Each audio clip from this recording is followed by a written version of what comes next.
Hi there, and welcome to the Half a Bubble Out podcast. We're glad you're here.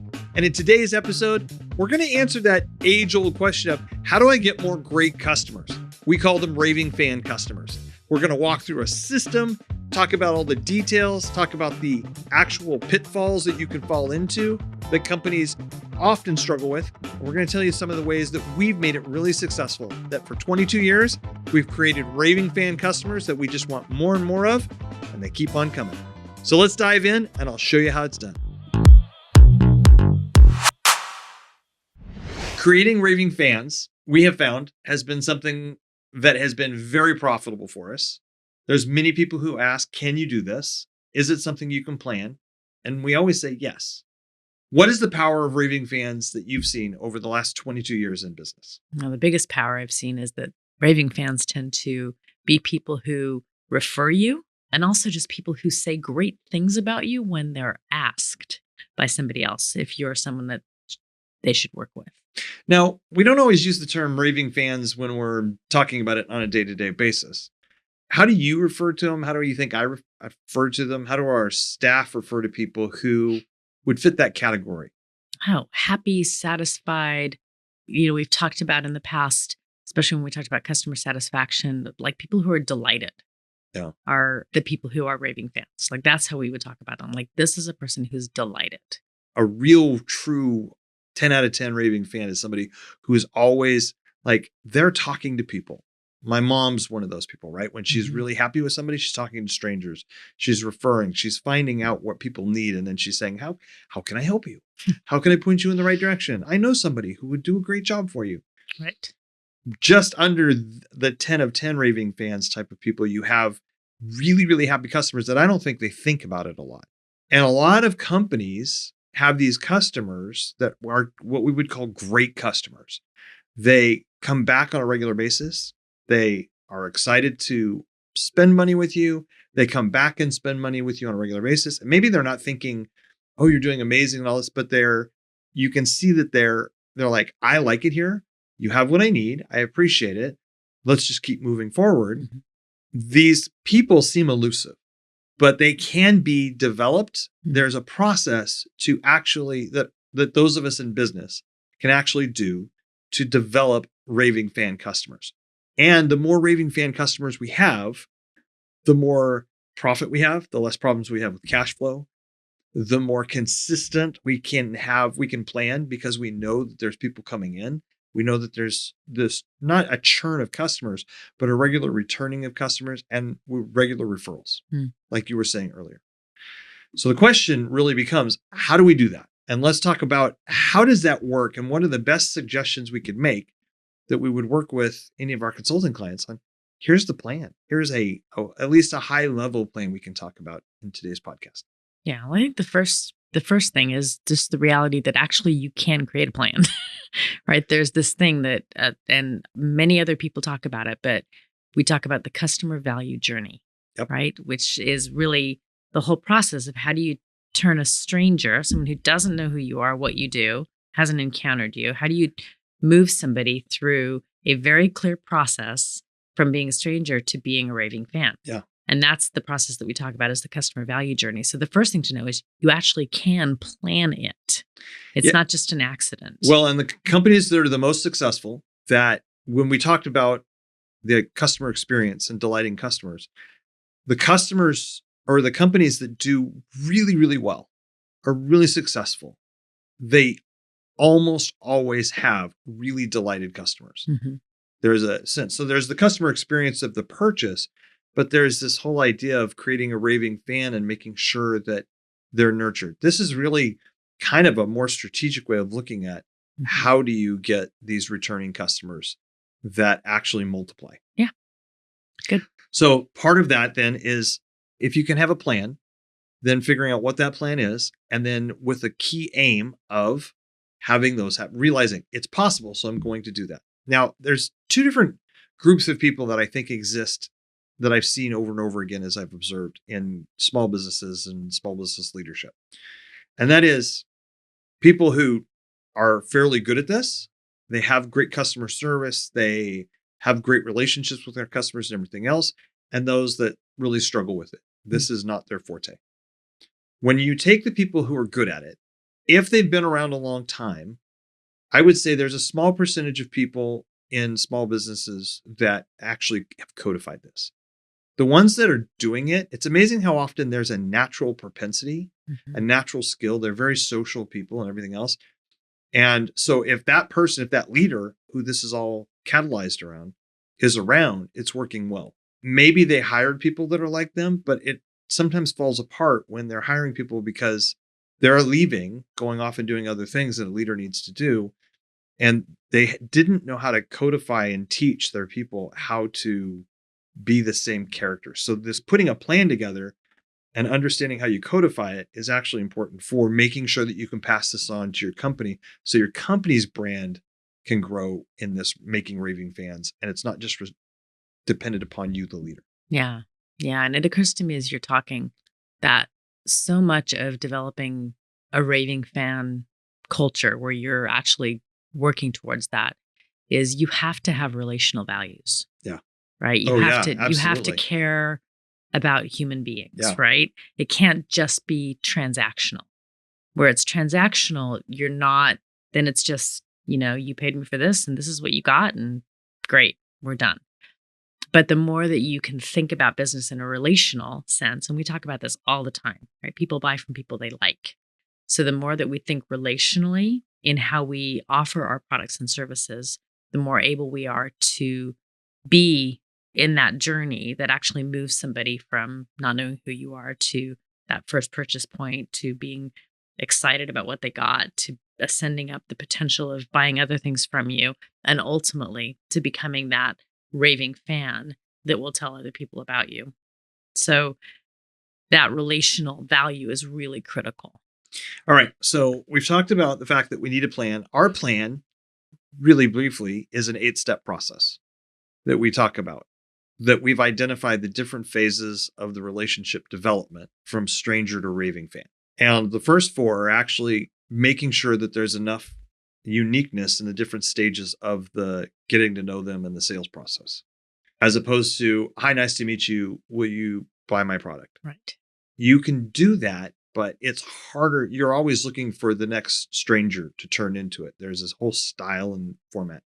But if you're looking for raving fans, these people who are repeat customers that spend more money with you, this process has worked really well for us in many ways. So 4 steps into basically the sales process, making sure that that initial meeting and everything else goes well, and then all the way into the process of selling of all our stuff in stage 6. 7 and 8 for us in that stage, right, is the people who are happy customers and even more extreme raving fans, delighted customers. So we've got a model that we work with. So somebody's got to find a model or develop a model or use the model that we have. And then you want to give them a reason to love you. That whole aim of it doesn't just happen. You've got to say, okay, why are you going to love me? How are you going to engender your trust, your happiness, and everything else? Right. What's the experience you're going to have if you work with our company that is, maybe we're not the only ones providing it, but we're providing a really good experience? What is the quality of how we work with someone that allows a customer to go, I really like those people? Yeah. How do we get them attached to your brand, right? And how does your brand become that powerful experience for a customer to have that makes them want to keep coming back to you? We talked more about this in the experience of the customer and that whole podcast we were talking about. But I think to separate out this experience in competence and character, the places where we build trust, the quality of what they're buying from you, whether it's a professional experience, like you're a lawyer or a massage therapist or a chiropractor or something like that, you're providing a service or you're providing a product. First of all, there's a minimum level of, does it meet my need? Is it a throwaway product where it meets my needs once and then I need to come back and buy it again? And the rest of the market's like that. Or is it something like, it's not cheap. It's not for what I'm paying. It doesn't feel like, it feels like I'm getting a good value in the product. But as soon as we meet that need, the experience becomes, I've experienced my need being met. the quality of the friendship, the relationship, how easy was it to purchase? Are these people nice and friendly? Mhm. Do they just say thank you? Or are they like, we walk into a store, like our dry cleaner. Our dry cleaner, I walk in and she's so excited to see us. He's excited too, but he's much more calm and collected. And they're Korean, right? And in California, they don't speak great English, Right. but she and I can have a conversation. And she just, when she sees me, she just smiles. I don't know. Does she smile when she sees you? Probably not as much as she smiles when she sees you. I think Yes. she thinks you're cute, but Well, you are cute, so I get it. But and he smiles when he sees me. I go in a lot, and I've gone in and I've prayed for them and I've talked about their business and everything else. They've been in business 20 years. It's amazing. So the experience is I know they're taking care of something and they're dry cleaning it, but I know that if there's a special stain or something like that, they're solving it. They're paying attention. They're caring to what I'm saying. And then when I get the clothes back, if they can't solve it, they're telling us, look, I've done this, this, and this, and we can't solve it. But I know that they've given it their all. And I'm like, well, that's the people I want because I know they're trying. Yeah. So that whole idea of an experience is something that I can walk away going, this just happened to me. Now, a very secret, I think it's a secret weapon, is the concept of hospitality. The secret weapon. A secret weapon in this whole entire thing is hospitality. How would you define hospitality? I would define it as the ability to have people feel like they're wanted. Yeah. Like a warmth and a sense of, I'm wanted. I like being here. People will say sometimes when they walk into our office, I just love being here. Right? There's a warmth and a connection. So hospitality is the ability to be welcoming. Yeah. And to really make someone feel like they're wanted, right? Whether you're asking them questions, getting to know them personally, whatever those things are that bring it out, Yeah. and just how you create the environment, the entire experience, which can happen online too, where you just kind of feel this sense of like, this is an easy place to transition through. And every step of the way, I feel like you're talking to me. Yeah. Right. So I feel like I'm getting my needs met and you understand who I am as a customer. So the person that is probably the biggest role model for me, and I don't know about you, I don't know if she's your biggest role model, is my mom, right? Yeah, she's definitely a role model. She's a role model. What are the things you've seen that my mom does that demonstrates that hospitality is one of her gifts? She has just a way of getting to know people and learning what they care about, right? So I think and she does that with complete strangers. Oh, yeah. Whether you want her to or not. When we were at Disneyland, there was a point at which I was just like, could you stop talking to those strangers? Seriously. Please? Seriously. Do we have to keep stopping? I know. And I think to her, wow, apple doesn't fall far from tree. There's times I do that with you. Like, really? But that quality of she just is really good at identifying what matters to people. Yeah. And then doing something about it. She's also an incredible note writer. Like, this is a woman who writes thank you notes. We had dinner and she'll write me a thank you note just for having dinner. Yes. Like, we just had dinner. It was Tuesday, right? There's nothing magical about this. But she's a big note writer. She just has this connection with people that's really powerful. Somehow that's always been in her nature. And then somewhere along the line, she learned that there were actual specific things you can do. I think the note writing is one of them. Growing up, we had lots of parties at the house, and mom and dad knew lots of people and were very social, and they always opened up our house for everybody to gather at. So all the friends, and they were all musicians, right? So they're singing and they're having fun, and that was the way I grew up, and especially the a cappella music. There always a cappella music going on, but there was like people were eating and hanging out and all that kind of stuff. And they loved being around the house. And somehow both my parents were really just created a great thing. They wanted to have that. My dad wanted to have all that fun. My dad was, the center of the attention. He loved being center of attention. But there was this vibe, this energy, because everybody was welcome. The more people, the better. and you knew it when you walked into our house. Well, and it's that idea too of like you never feel like you're irritating somebody. When you experience hospitality, Yes. you never have this sense that You're putting them out. that you're putting them out, right? So one of the probably the best compliments your mom ever gave me was that we do well at hospitality. Yeah. Like she never has to feel bad that I'm doing the cleanup because I actually want to. Yep. And those kinds of things. And it's just that power of not having somebody who's coming into your world, your business, whatever it is, feel like you're a bother.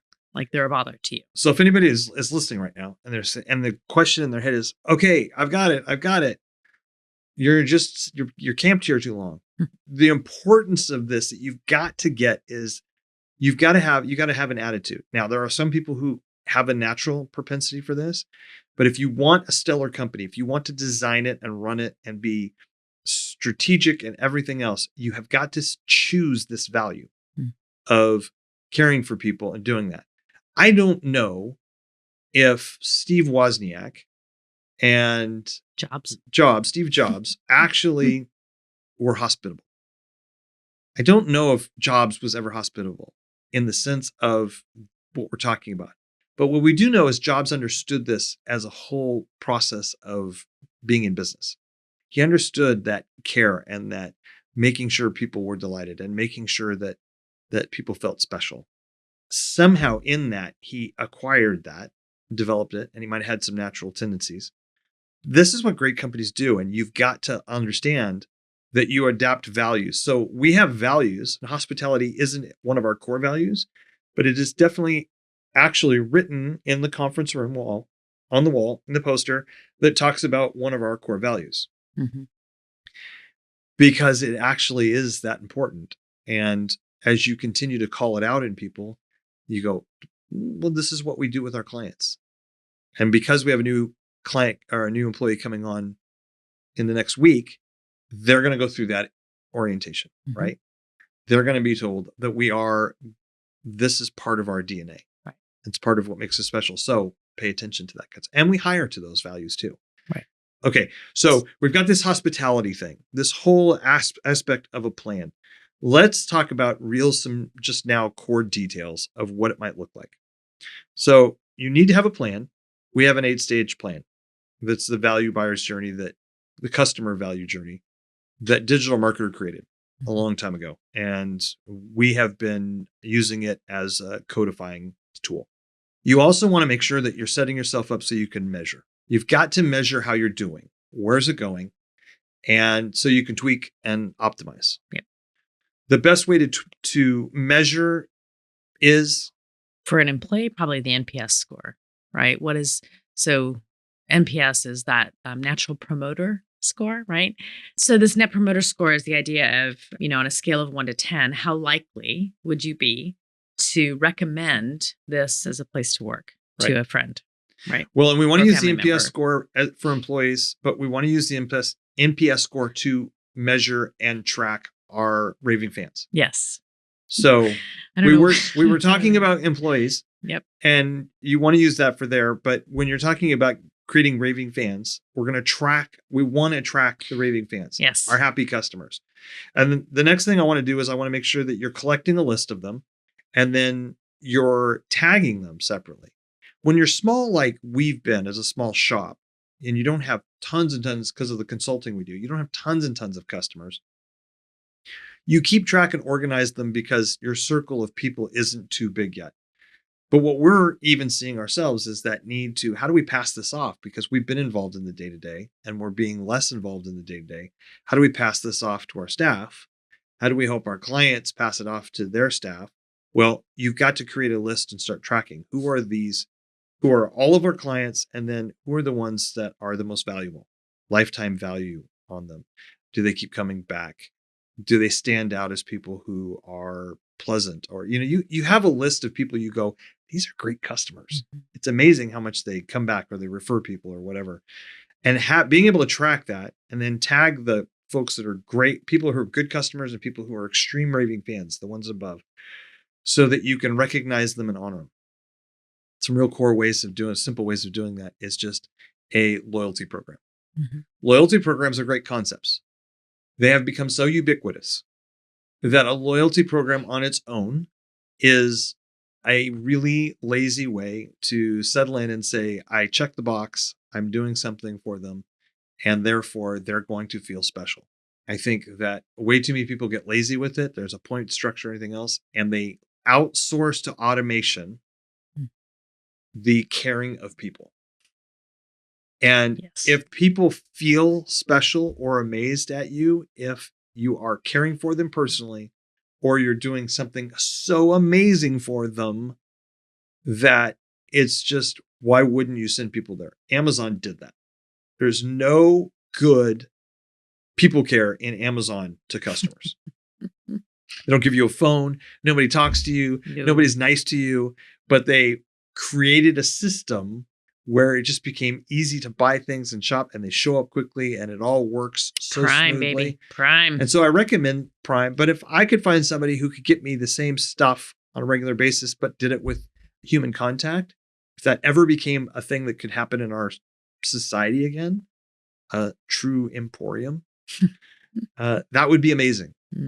And I think those people would be recommended. And it's like, we still want to have that place where we know that people are taking care of us. Okay, so we've got measurement. We're gonna track them.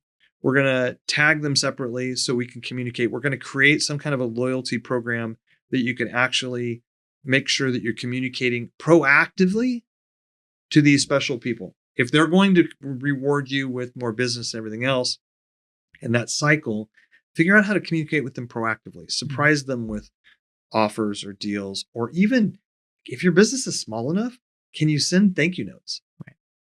We've been in large organizations. We've been in hotels that are part of chains where for some reason out of nowhere, it's very rare that a person at that hotel that was part of a large corporation, they wrote a thank you note.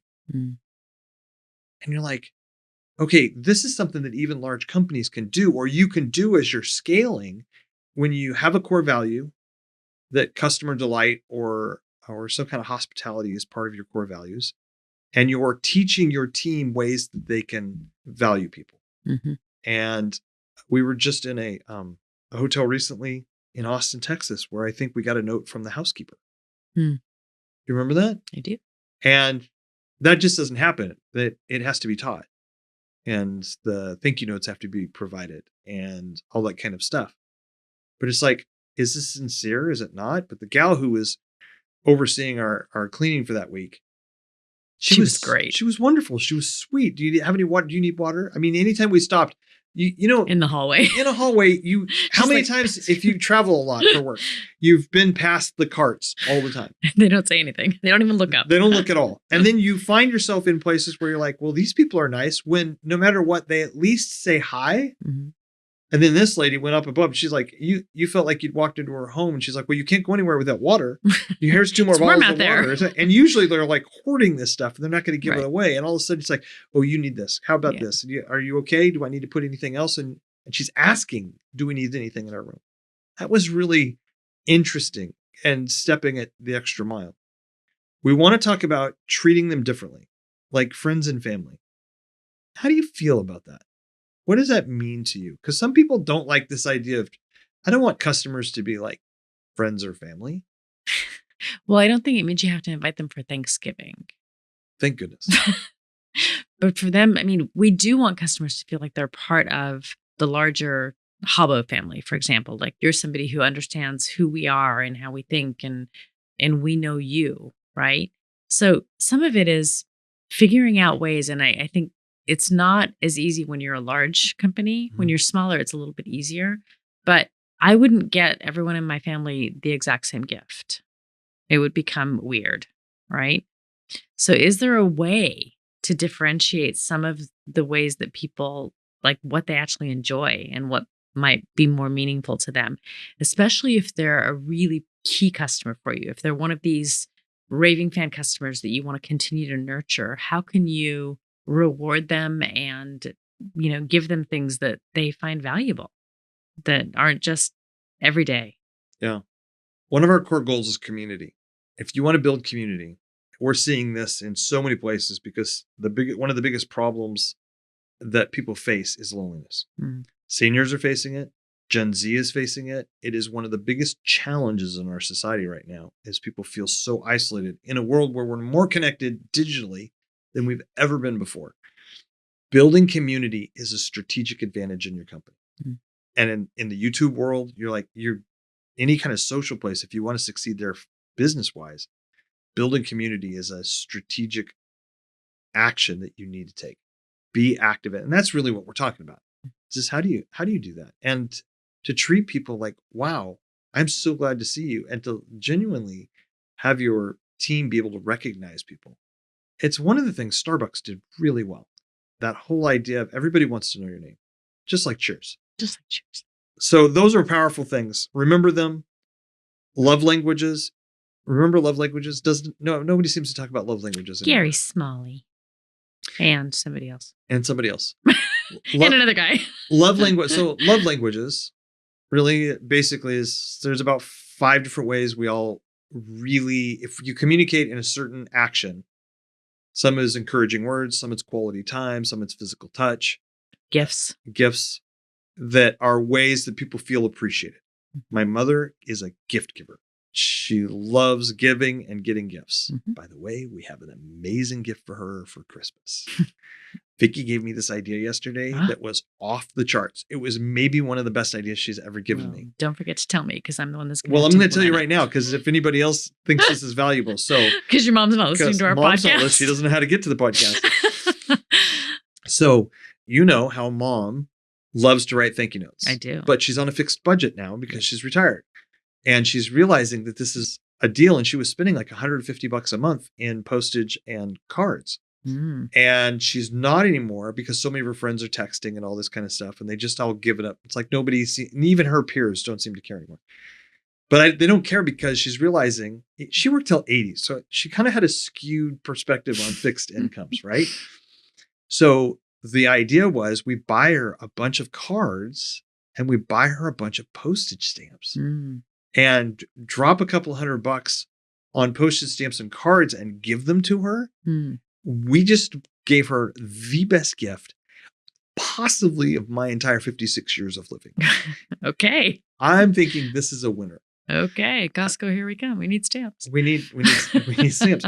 So, but you look at that and you go, okay, here's this love language of what do you do for people in the way they care?